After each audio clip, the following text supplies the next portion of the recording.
Hello guys. ये 2022 का paper है, कक्षा 10 के गणित गणित का। आज इसका सलूशन हम लोग देखेंगे। तो चलिए स्टार्ट करते हैं। पहला क्वेश्चन है आपके सामने कि यदि 26 156 का लस 156 है तो मस का मान ज्ञात कीजिए। तो दो नंबर्स दिए हुए हैं 26 और 156, उनका लसा भी दिया है 156, तो मसा पूछ रहा है। तो अब एक कंडीशन जानते हैं। तो हम जानते हैं कि N1 इंटू N2 बराबर LCM इंटू SCF होता है, जिसमें आपको N1 दिया है 26 और N2 दिया है 156, राइट। और LCM भी दिया है 156। तो पूछ क्या रहा है? SCF पूछ रहा है, ठीक है। तो SCF निकालने लिए अब क्या करेंगे? अब वही फार्मूला अप्लाई कर देंगे।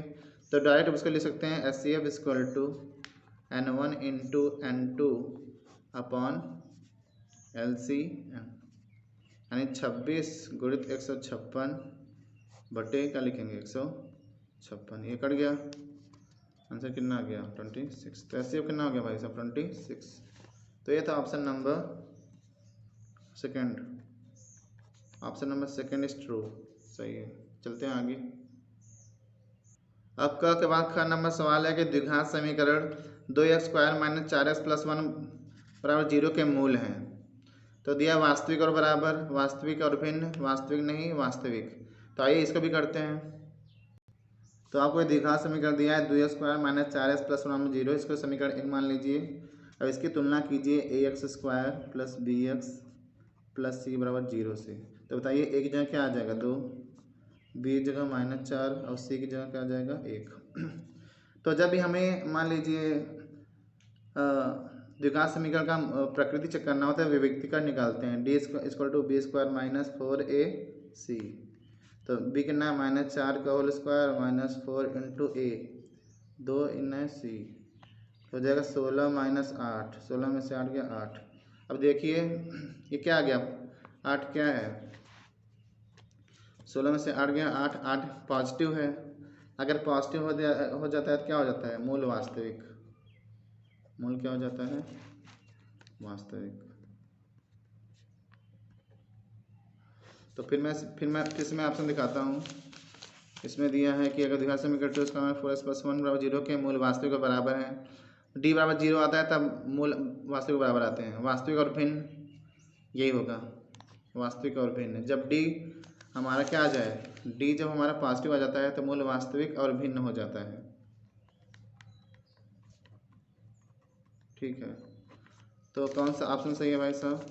सेकंड, वास्तविक और भिन्न। चलते हैं ग नंबर क्वेश्चन पे। ग नंबर क्वेश्चन में कि बिंदुओं -1, -3 और 5, 2 के बीच की दूरी क्या है। तो भाई साहब ये कोई पॉइंट है A -1, -3 मान लीजिए। ये कोई पॉइंट है B 5, 2। इसको लिख लेंगे x1 और y1, इसको लिख लेंगे x2 और y2।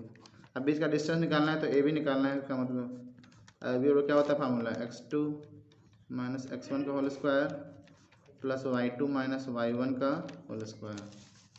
तो उम्मीद है आप देख रहे होंगे। अब हम इसे फार्मूले में इसको रखते हैं। तो x2 कितना है 5 और x1 कितना है -1, तो +1 हो जाएगा। 5 + 1 का होल स्क्वायर प्लस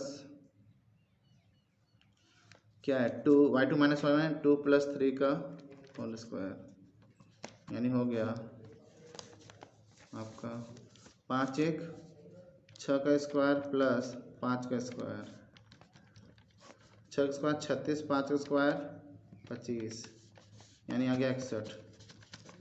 तो इसमें देखते हैं कौन सा ऑप्शन सही है आपका। यही सवाल था, देखिए -1 -3 इसकी दूरी ज्ञात कीजिए। तो √61 इकाई आंसर होगा। तो एक हमें पूछ रहा है त्रिज्या r के एक वृत्त का कोण थीटा वाले त्रिज्यखंड के संगत चाप की लंबाई क्या होगी। तो संगत चाप लंबाई क्या होती है, वो हो जाएगा θ/360 गुणित 2πr, राइट। तो आपका कौन सा ऑप्शन था? देखिए बहुत सारे ऑप्शन दिए हुए हैं। एक ये दिया है θ/360 × 2πr, θ/180 गुणित πr स्क्वायर, θ/3 2πr, यही उम्मीद है कि होना चाहिए, ठीक है। नेक्स्ट क्वेश्चन है कि दो समरूप त्रिभुजों की भुजाओं का अनुपात 9:16 है। इन त्रिभुजों के क्षेत्रफलों का अनुपात क्या है? बहुत आसान है, दो सिमिलर ट्रायंगल्स दिए हुए हैं तो उनके क्या कर देंगे आप? आइए देखते हैं। तो दिया था दो समरूप त्रिभुज है, मान लीजिए त्रिभुज ABC और PQR है, दोनों क्या है? समरूप है यानी सिमिलर है। तो जब भी हम लोग एरिया लिखते हैं, उनके एरिया का ratio, area of triangle ABC upon area of triangle PQR, इनका दोनों क्षेत्रफल लिखते हैं तो उनके भुजाओं का स्क्वायर होता है, या AB अपान PQ का होल स्क्वायर। किसी भी साइड ले लें क्योंकि सिमिलर है तो सबका स्क्वायर होगा। अब AB दिया 9, PQ दिया 16, इसका स्क्वायर कर दीजिए, 9 81 और ये 16 2 से 56, तो आंसर क्या जाएगा? 81:256। तो आपका ऑप्शन हो जाएगा, यानी इसका ऑप्शन देखिए कौन सा है। इसका ऑप्शन नंबर है 4th, 81:256। तो आप इसको चेक कर सकते हैं। अगला सवाल है कोसेक A बराबर सेक A, जहाँ A बराबर 0 डिग्री हो, लेसर इक्वल 90 डिग्री हो, तो कोण A के बराबर होगा। तो क्या करेंगे? चेक, इसको भी चेंज कर लेंगे उसी में, तो निकाल सकते हैं। तो कोसेक A बराबर सेक A दिया था और A 0 से 90 के बीच होना चाहिए, तो कोसेक को चेंज कर लेते हैं, लिख सकते हैं sec 90 minus A। Sec 90 minus A क्या होता है? कोसेक A, इसको सेक A ही लिख दीजिए। सेक से कट गया तो 90 minus A is what? A उधर जाएगा 2A इक्वल टू 90 डिग्री, यानी A इक्वल टू कितना आएगा? 90 डिग्री अपान 2, इसका मान 45 डिग्री, यानी A कितना आ गया आपका? 45 डिग्री आंसर। तो A का मान कितना हो जाएगा भाई साहब? 45 डिग्री। तो देखते हैं ऑप्शन है कि नहीं इसमें। तो दिया है cosec equal to sec A बड़ा है 0 डिग्री से, 90 छोटा है, तो कोण 45। देखिए 90 छोटा भी है, 0 से बड़ा भी है, तो ऑप्शन ये होना चाहिए। अगला सवाल है कि 5 मीटर लंबी एक सीढ़ी भूमि से 4 मीटर की ऊंचाई पर स्थित एक खिड़की तक पहुंचती है। दीवार के आधार से सीढ़ी की दूरी ज्ञात कीजिए। तो 5 मीटर लंबी एक सीढ़ी बना लीजिए ऐसे, भूमि से 4 मीटर की ऊंचाई पर। भूमि से कई मीटर ऊंचाई पर है? 4 मीटर, और 5 मीटर लंबी सीढ़ी है। ये चित्र बन गया आपका, ये नाम A, ये B, ये C। तो कह रहा है दीवार के आधार से सीढ़ी के निचले सिरे, दीवार का आधार ये है, निचले सिरे सीढ़ी ये है, ये पूछ रहा है आपका। तो लगा दीजिए पाइथागोरस थ्योरम, ये 90 डिग्री है, तो निकाल लेंगे BC स्क्वायर बराबर क्या हो जाएगा? AC square minus AB square. इसका मतलब AC कितना है? 5 स्क्वायर माइनस 4 स्क्वायर, 25 माइनस 16 9, कितना हो जाएगा? BC स्क्वायर इक्वल टू 9, तो BC इक्वल टू 3। फिर से देखिए क्या है, सीढ़ी लंबाई कितनी थी? 5, ऊंचाई कितनी थी जमीन से? 4 मीटर। तो आधार पूछ रहा था, तो लगाएंगे BC square equal to AC square minus AB square, Pythagoras. 5 square minus 4 square, 25 minus 16 9, इसका मतलब कितना हो जाएगा आपका? 3 मीटर। 2 का सवाल है कि x plus 2y equal to 19।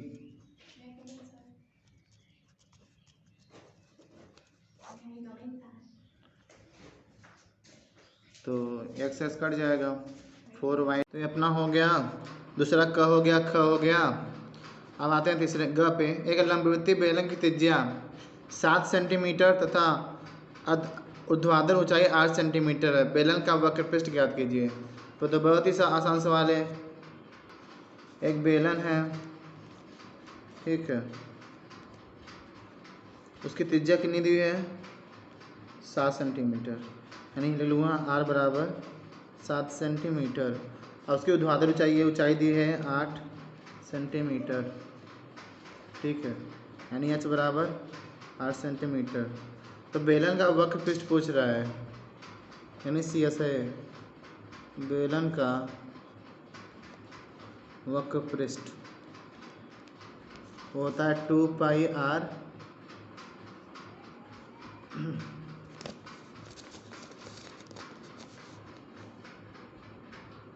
होता है भाई साहब 2 पाई R H। तो 2 पाई की मान रख दीजिए 22/7, त्रिज्या करनी है 7 और ऊंचाई करनी है 8। 7 7 कर गया, 22 दूनी 44, गुणित 8, 22 44 गुणित 8, तो 8 चौक 32, 8 चौक 32, 8 चौक 32 और 3 35, इतना सेंटीमीटर स्क्वायर। तो यह था लंबित बेलन का वक्रपृष्ठ। ये था पहला का, दूसरा का ग। आइए आगे चलते हैं। अब देखिए 2 का घ दिया है cos 46 degree minus sine 44 degree की वैल्यू। तो कुछ नहीं करना है, एक को चेंज कर दिए, इसलिए तो cos 90 माइनस 90 में से कितना घटाओगे 46 आएगा 44 माइनस साइन 44 डिग्री। तो cos 90 में से 44 घटाएंगे 46 का 46 रहेगा, लेकिन cos 90 माइनस थीटा क्या होता है साइन थीटा, तो ये बन जाएगा साइन 44 डिग्री माइनस साइन 44, ये कट गया, कितना गया 0। ठीक है, cos 90 माइनस हम cos 46 को क्या ले सकते हैं, 90 में से 44 घटा देंगे, साइन 44 आ जाएगा, माइनस साइन 44 आगे है, कट जाएगा, क्या आ जाएगा 0। तो यहाँ से पार्ट 2 का ख़त्म होता है, क ग घ ये था, ये भी खत्म हो गया। अब चलते हैं तीसरे पार्ट में। खंड तीसरे पे आते हैं। तीसरे का सवाल कहता है क्या है कि बिंदु P -4, 6 और बिंदु A -6, 10 और B 3, -8 को मिलाने वाली रेखाखंड को किस अनुपात में विभाजित करता है। तो बहुत ही आसान है, देखिए कोई ये पॉइंट है A और B, ठीक है। A का निर्देशांक है -6, 10, B का निर्देशांक है 3, -8, क्या है 3, -8, ठीक है। अब बिंदु P इसको डिवाइड कर रहा है, इसका मैंने निर्देशांक दिया है कितना -4, 6। तो पूछ रहा है किस अनुपात में विभाजित करता है। तो जब अनुपात न दिया हो तो के अनुपात 1 मान लेते हैं, तो लिखेंगे माना के अनुपात में 1 में विभाजित करता है, विभाजित करता है, ठीक है। तो फॉर्मूला जानते हैं, अंतःखंड का सूत्र लगाएंगे, -4, 6 लिख लेंगे, इक्वल टू के का गुणा किस में करेंगे 3 में, के इंटू 3 प्लस 1 इंटू -6 अपान रेशियो क्या है के प्लस 1, मतलब 1 लिखेंगे, -4 लिखेंगे बस, -4। यहाँ से -4 इक्वल टू क्या आ जाएगा 3k -6 अपान के प्लस 1।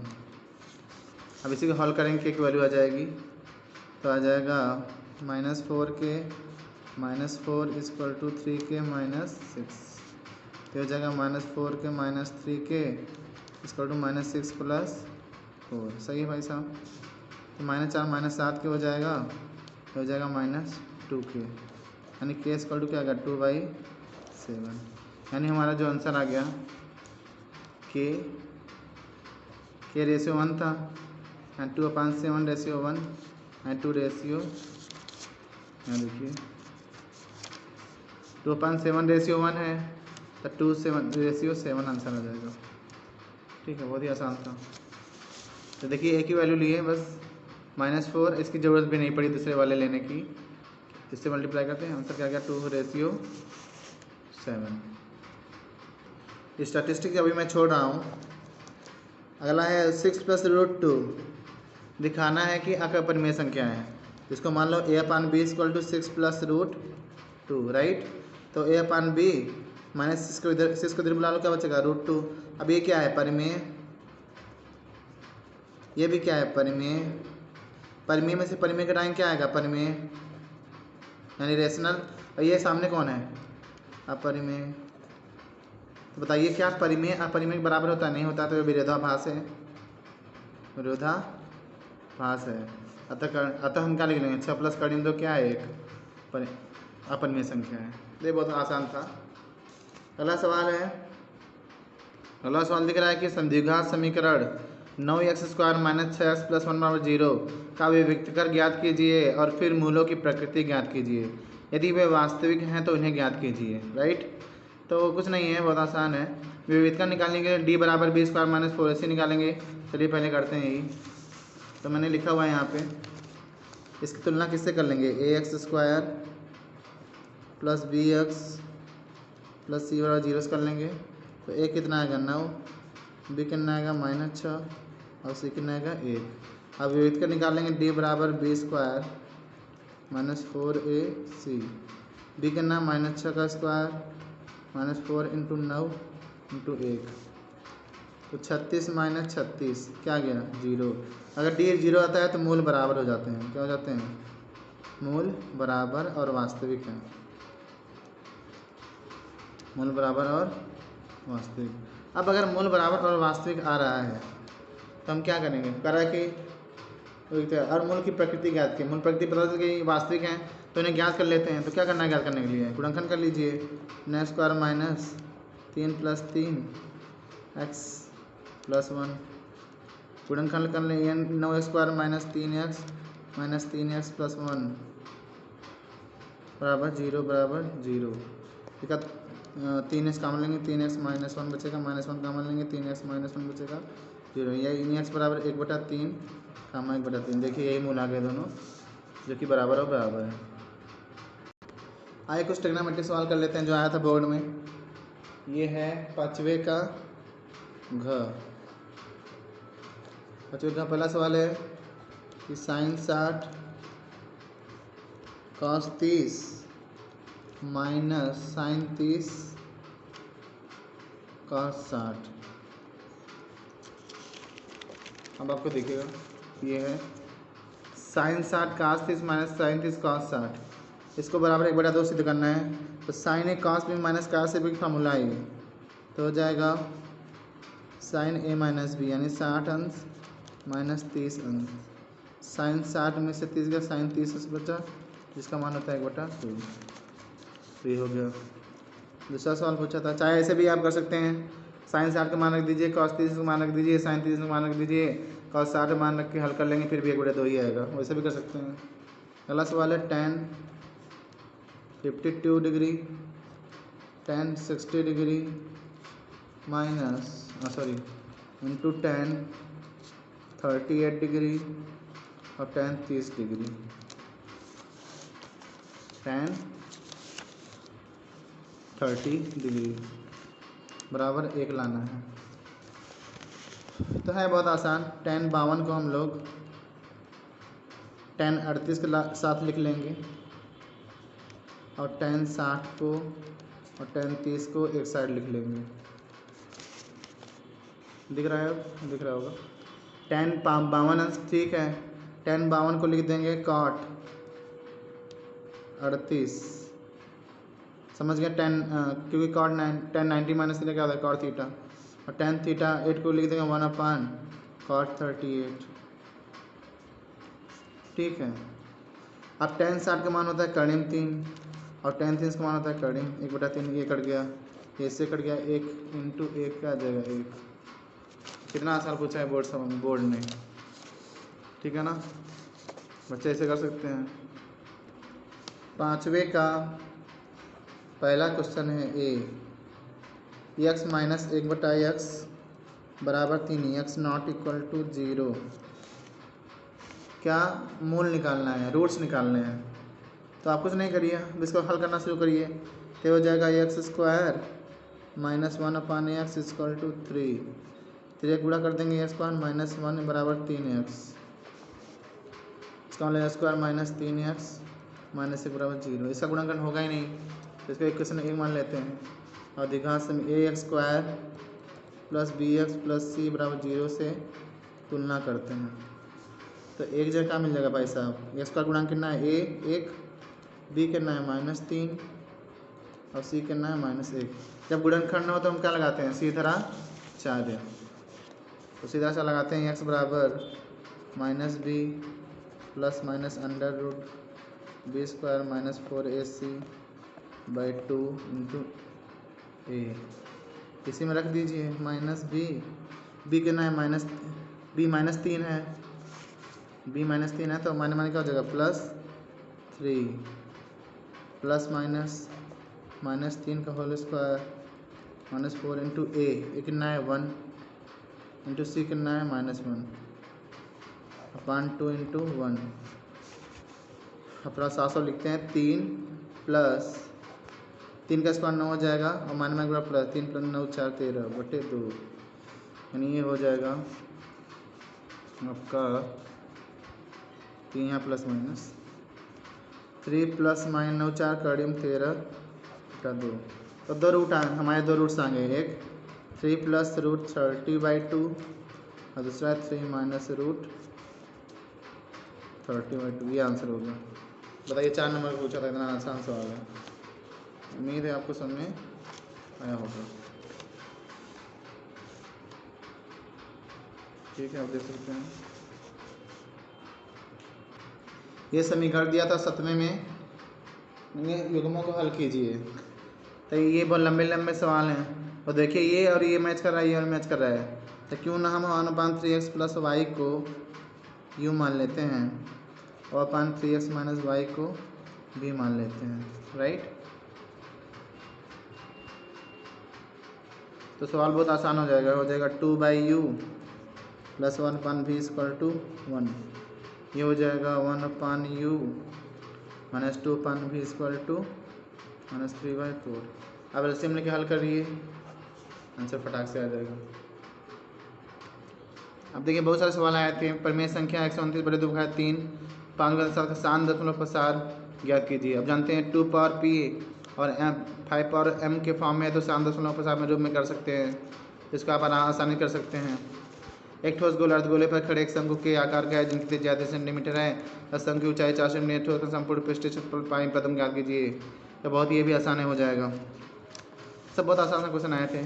पृष्ठभूमि क्षेत्रफल ज्ञात कीजिए जिसका शीर्ष ये है 3 सेंटीमीटर त्रिज्या के एक वृत्त 5 सेंटीमीटर त्रिज्या के एक संख्या किसी बिंदु पर स्पर्श रेखा की रचना कीजिए। स्पर्श रेखा की लंबाई ज्ञात कीजिए। रचना सवाल है। आइए अब देख लेते हैं, एक बार क्वेश्चन पर नजर डाल लेते हैं। सवाल ये वाला हम बता ही चुके हैं। एक समकोण त्रिभुज में सिद्ध कीजिए कि एक कर्ण का वर्ग शेष 2 भुजाओं के वर्ग के योगफल बराबर होता है। पाइथागोरस थ्योरम का कन्वर्स है, ठीक है, ये आपका पाइथागोरस थ्योरम ही है। स्टैटिक्स का सवाल है, माध्य पूछ रहा है, सब लेंदी सवाल है, इनके लिए टाइम चाहिए, ठीक है। माध्यिका पूछ रहा है, यानी बहुलक माध्यिका और माध्य तीनों आया है। ऊंचाई दूरी सवाल है, 10 मीटर ऊंचे भवन के शिखर के केबल टावर सीधे एनसीईआरटी सवाल पूछा गया है। सवाल पूरा एनसीईआरटी सवाल हर पूरा पूछा है। तो एनसीईआरटी में सभी बच्चे फोकस करें, ठीक है, केवल एनसीईआरटी पढ़ें, फालतू किताबों पर दिमाग न लगाएं। रचना का सवाल है, सब एक्सरसाइज का सवाल है, सब क्लास में पढ़ाए हुए हैं। ये देखिए 20 गणित सवाल है। दो संख्याओं के वर्गों का अंतर 180 है। छोटी संख्या वर्ग बड़ी संख्या का 8 गुना है। दोनों संख्या ज्ञात कीजिए। हो सकता है द्विघात समीकरण बन जाए। ये अभी बताया आपने कैसे करना है। एक ठोस एक शंकु आकार का है जो एक समान आधार त्रिज्या के अर्धगोले पर आरोपित है। यदि अर्धगोले का वक्र पिछला शंकु के वक्र के समान है तो शंकु त्रिज्या ऊंचाई ज्ञात कीजिए। एनसीईआरटी एग्जाम्पल है, देख लीजिए, अथवा भी एनसीईआरटी का सवाल है। पूरे एनसीईआरटी पेपर से एकदम रचा पाए, ये होता है क्वेश्चन खत्म, ठीक है। तो ये क्वेश्चन था आपका बोर्ड 2022 का, हिंदी इंग्लिश दोनों भाषा में दिया है। तो 17 नंबर का था। तो आई होप आपको अच्छा लगा होगा। तो इस तरह आप रिवीजन कर लें और जो भी आपको गलत हो सही देख लें, सही हो। अब जो आपको जो क्वेश्चन ना तो वो कमेंट करके जरूर पूछ लें। Thank you.